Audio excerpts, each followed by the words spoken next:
बहू बनी मुसीबत। गांव माधोपुर में शशि बहन का परिवार रहता था। शशि का एक बेटा, बहू और बेटी थी। पति और बेटा किसान थे जो सुबह खेत में जाते और सारा दिन मेहनत के बाद शाम को घर लौटते। शीला भी घर में रहकर सिलाई का काम करती। शीला की बेटी भी बड़ी समझदार थी। वो घर के काम में माँ का हाथ बटाती। लेकिन बहू का हाल निराला था।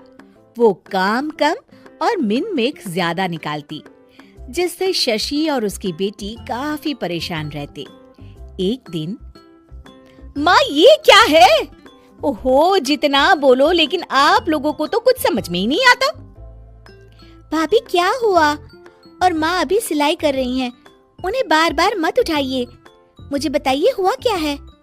ये देखो सोनम, दूध उबल रहा है और बस गिरने ही वाला है। वो तो शुक्र है कि मैं आ गई, वरना तो बह जाता सारा।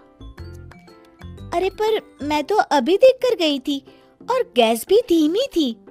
हमेशा दूध सामने खड़े होकर ही उबाल दिलवानी चाहिए, ठीक है ना?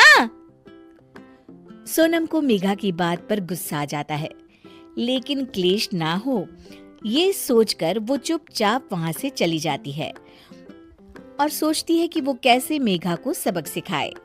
एक दिन मेघा ने कहा, सोनम, अरे ओ सोनम, कहाँ हो? ऐसा कैसे कर सकती हो तुम? क्या हुआ भाभी? जब देखो परेशान सी घूमती हो। खुश रहा करो भाभी, इससे ना स्किन ग्लो करती है। सोनम, फेस तो मेरा वैसे भी ग्लो करता है, देखो। और कितनी गुणी भी हूँ मैं। तुम्हें तो शादी करके दूसरे घर जाना है। देखो जरा, देखो अपने कमरे का हाल देखो, सारा संतरे का छिलका जमीन पर फैला है। अरे ससुराल में ऐसे ही रहोगी क्या? भाभी करना ही क्या है, वहीं पड़े पड़े सूख जाएंगे, फिर पीस कर पैक बना लेंगे। आप भी ना भाभी, चिल करो। मेघा गुस्से से वहां से निकल जाती है। हर बात पर मीन मेक करने वाली मेघा एक दिन फिर चिल्लाने लगती है, माँ, अरे माँ सुनो तो जरा। अब क्या हुआ मेघा, क्यों चिल्ला रही हो?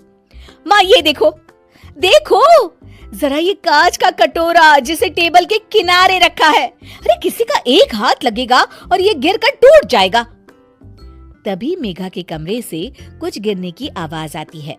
वो भागकर कमरे में जाती है, जहां उसके पीछे शशि भी आ जाती है। मेघा के कमरे में उसका शीशा गिर जाता है। लगता है बहू, तुमने अपना शीशा कोने में रखा होगा, तभी गिर गया।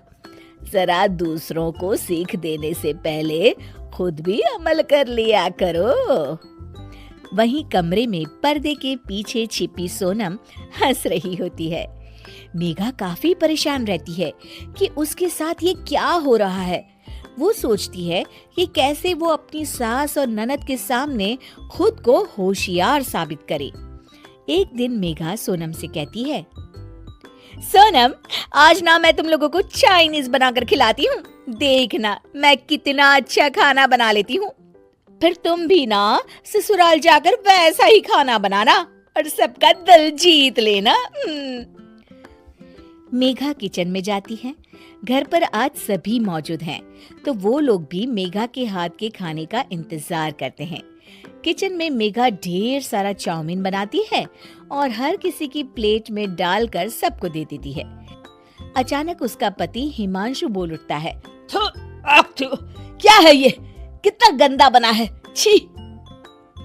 मेघा की शक्ल रोनी सी हो जाती है कि तभी सोनम बोल पड़ती है, ओहो भाभी, ये क्या बनाया है? ऐसा बनाऊंगी मैं ससुराल में जाकर, तो वो लोग तो पक्का मुझे भगा देंगे ऐसा खाना खाकर। पूरा घर हंसने लगता है।